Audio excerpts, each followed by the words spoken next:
नमस्कार सांग मैंने कखारु साग मुग डाली आउ बड़ीर सुआदिया रेसिपी गरम भात सह या तरकारी थिले बास आउ किछि दरकार नहीं। ताहले चलंतु देखिबा। प्रथमे साग को भल भाबरे धोईकी चुन चुन करी काटी देबा।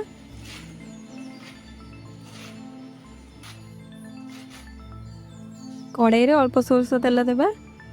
सोरिष तेल ही देबे ई सागर टेस्ट आनिया पे। सेथिरे मु पंचफुटण दे देइछि।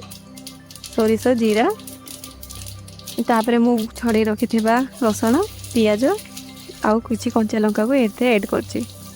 कंचा लंका से बहुत बड़ा फ्लेवर आने। देखंतु भल भाव रे गोल्डन ब्राउन हैला पर्यंत मु भाजुछि। देखंतु भल भाव रे फुटणटी भाजी आसलानी केते बढ़िया गोल्डन ब्राउन देखा जाउछि। कंचा लंका एते फ्लेवर आने। एथरे एबे मु पानी दे देली आवश्यक अनुसार। सेही पानी रे अल्प हळदी गुंड और लूण दे देबा।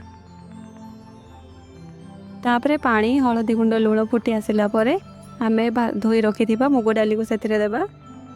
अल्प टिके मुग डाली सिझी आसिला परे आमे चुन चुन करी काटी रखिथिबा सेही साग को सेथिरे ऐड करबा। एबे आपण माने घांटीबेनी नाले मुग डाली सिझिबोनी। किछि समय रहिबा तापरे घांटीबा।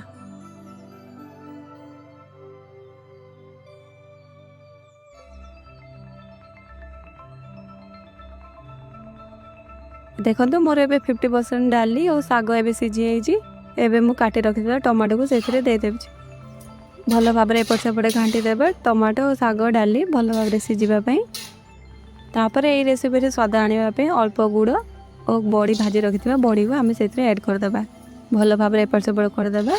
देखंतु हमर प्रस्तुत हो गेला साग मुग घांट। आपण मानकु जदि मोर एही घर ओडिया रेसिपी भल लागि थे ताहले वीडियो को लाइक करंतु, शेयर करंतु आउ आम चैनल को सब्सक्राइब करने को भूलिबेनी। पुणी मिसिबा आउ एक स्वादिया रेसिपी सह।